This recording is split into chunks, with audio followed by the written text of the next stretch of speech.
and nutrition and health fields and everywhere else where you hear all the time.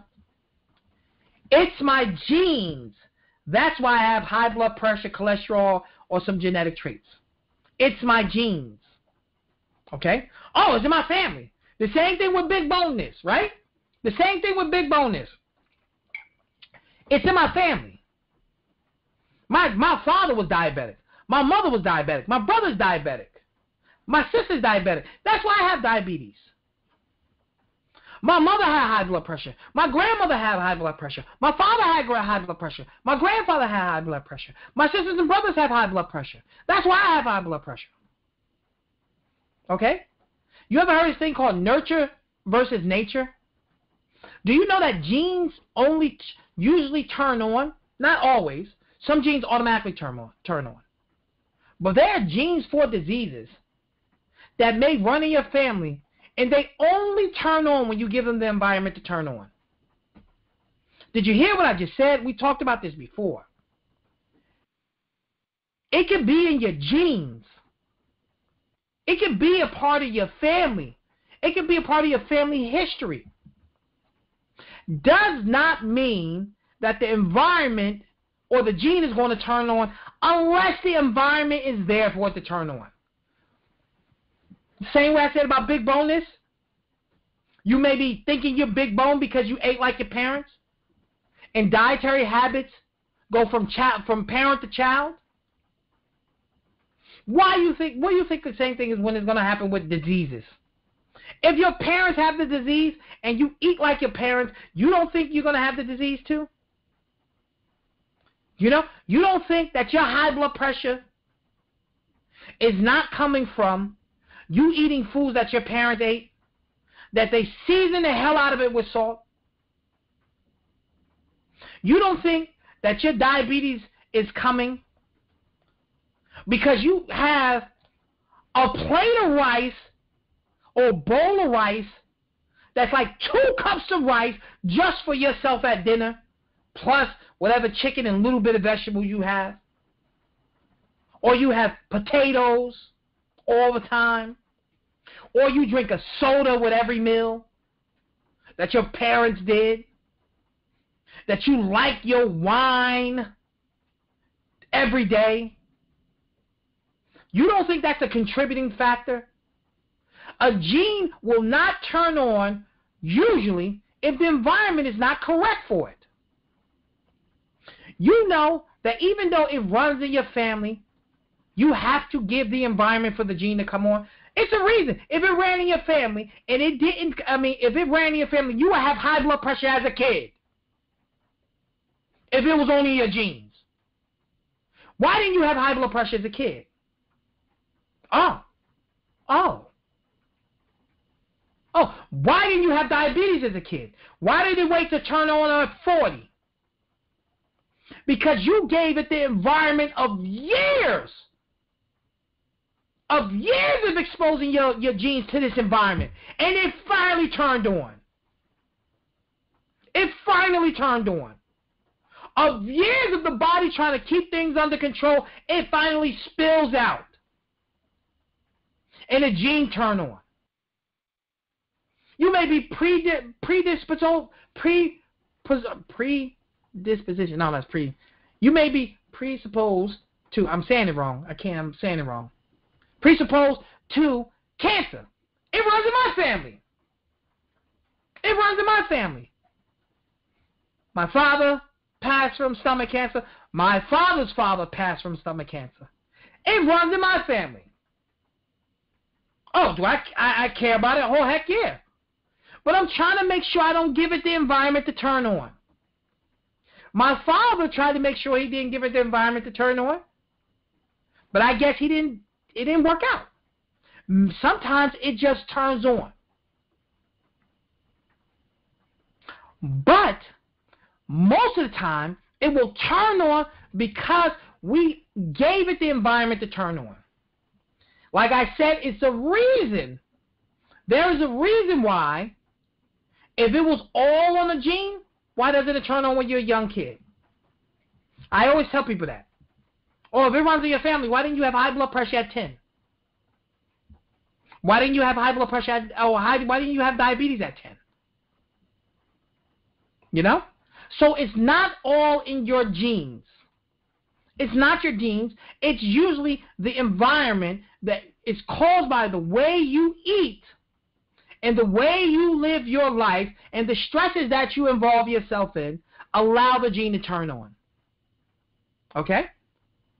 So that's number 4. It's in my genes. That's why I have the problems that I have. Number 5. This is another, I like to say health myth. Calcium and vitamin D is all you need to build bone.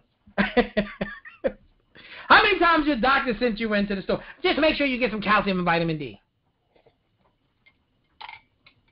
Just make sure you get some calcium and vitamin D. Only thing you need is calcium and vitamin D. That is falsehood. Actually, taking too much calcium is actually bad for you. Taking too much calcium could cause kidney stones. Taking calcium by itself is not the best way to build bone density. Calcium is essential for building bone. But bone needs other minerals. Bone needs other minerals. You're actually better off taking vitamin D and K2 to build more bone than calcium by itself. Free-flowing calcium in the body is a problem. Okay? Free-flowing calcium in the body is a problem. The body wants to put calcium where it needs to go. It needs to be in the bone. It needs to be in certain vital organs. Okay?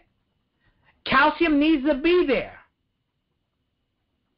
But calcium is not enough on its own to build bone. And calcium, vitamin D is not enough. You need magnesium, you need strontium, you need boron, you need zinc, you need selenium, you need all these other K2, you need all these other minerals and vitamins to build bone. When your doctor sends you to the store and tell you calcium, get 1,200 milligrams of calcium a day with vitamin D. That is not enough. You need weight training exercises. You need green vegetables. All these things help you build bone. So this myth of only taking calcium with vitamin D to build bone is a fallacy. And if your doctor asks you about this, you tell him the health man said he's wrong. He's wrong, or she's wrong. Because it's not enough. It's not enough. And raw calcium causes a lot of damage to the body. So when you go into a store, you get the bone formulas. When you go into the store, you get the calcium, magnesium, vitamin D, boron, zinc, osteobone, all those things like that. Or you get the calcium that come from algae. Or you get the core calcium that has other minerals in there. But you don't want to just take calcium and vitamin D. It's not enough. Unless you are taking other minerals on the side, then that's okay, maybe. But calcium and vitamin D is not enough to build bone. Myth number 5.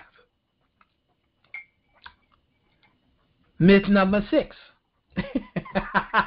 We going through them, baby. We going through them. Men don't need iron. That men don't need iron. How many times y'all seen that? Oh, men don't need iron. Men don't need iron. Oh, yeah? Well, tell that to your red blood cells. Oh, yeah? Men don't need iron?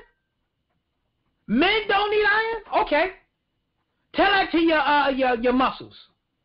Okay? Tell that to your testosterone. Okay? Men don't need iron? Come on, people. Do men need large amounts of iron? They do not. But it's this whole thing that men don't need iron. Iron is an essential mineral. Women need it a little more because they menstruate. And they lose some of the iron. But if you exercise, you train, you need iron. Why is that? Why do I need iron if I exercise? Because you sweat some of the iron out. Even though it's really not electrolyte, but some of it, a little bit can come out through your pores. Okay? Not only that, it also is important for building red blood cells, and is extremely important for helping the man build muscle. Oh, iron. Why? Because it helps you build testosterone level. It helps improve blood flow. Not blood flow. It helps improve oxygenation of the blood. It gives you energy. And many men are deficient in iron. Many men are deficient in iron. In the West Indies, that was one of the things they used to always tell men to do. I learned this from an old cat, the Trinidadian cat, Mr. Rudolph Charles. God bless the dead. Love the brother. Big into taking iron. Men need iron. It makes you stronger. Okay? That's why men back in the day used to eat liver and things like that. They used to get that iron. When you was a bodybuilder back in the day, they used to use desiccated liver. It gives you protein and minerals and iron. That you talk to Arnold Schwarzenegger and all them old school bodybuilders. They all know about desiccated liver. It made them stronger. What was one of the things desiccated liver was rich in? Iron. So men do need iron. About anywhere between 9 to like 15, 14 milligrams of iron a day. 15 milligrams of iron a day. A little more won't hurt. Don't get no constipating form of iron. But that's sufficient for you. But don't come up and sit here and say men don't need iron. That is false. If you didn't have iron, guess what happens? You get anemic. You feel sick. You cold all the time. Just like a woman gets when she's anemic. It's no different. Men need iron. Number 6. Number 7. Women do not need to lift weights. How many times I go to the gym, I just do cardio. How many times have y'all seen that? You see the woman in the gym on the treadmill for 45 minutes. She's on the Stairmaster for 60 minutes. It won't touch no weights. And why she don't want to touch weights? Oh, because I don't want to have a body like a bodybuilder. No! It don't work like that. Women need to lift weights too. You just don't need to lift very heavy. But you need to lift weights too. You're trying to lose weight? Lift some weights. You trying to tone up that body? Lift some weights. You are trying to build bone density. If you're premenopausal or postmenopausal or perimenopausal, you should be lifting weights. Abdul, why should I be lifting weights if I'm postmenopausal? Because you're losing bone. And when you put stress on the muscle, it makes the bones healthier. Anybody who's dealing with osteoporosis, the first thing they'll tell them to do is weight training exercises. Now, I'm not telling you to go and try to be Arnold Schwarzenegger or Ronnie Coleman or Derek Lunsford. I'm not telling you to do that. I'm telling you to sit back and lift lightly and slowly but surely go up in weight. You wanna get them tight buns? You want that booty when you was 25? Do some squats. Okay? You want tight buns? Do some squats. You got saggy breasts? Okay? Do some bench press. Not necessarily bench press. But I forgot the machine. I forgot the one. But it rolls open and close. That tightens the breast up. Okay? You want to get abs? You want to get abs? Use that machine with a little bit of 50 pounds on there. You don't like the flab under your arms? Do tricep workouts. Oh, yeah. You ain't going to get rid of that the same way when you start lifting weights. Yeah, you want to get rid of that flabby arm? And you don't want them chicken arms? You don't want to be flying around? Walk. You don't want to be doing that? Do some triceps. Do some biceps. Oh, Abdul, my thighs are real. They rubbing together. Do leg press. And still ride that bike and still do your cardio. It's this misconception from women that they're not supposed to be doing no weights. They think if they touch a weight, their body is going to turn to a man. That is a misconception. Lift some weights, and it will keep you healthier, and it will give you the body that you always wanted. Okay? So women can lift weights, and I promise you that you will not look like a bodybuilder. You ain't doing bodybuilders' workouts, and you ain't on no steroids. Okay? You ain't going to look like no bodybuilder. Only thing you're going to look like is the best version of you. Okay? So lift some weights for women. And men, you know you need to be lifting weights.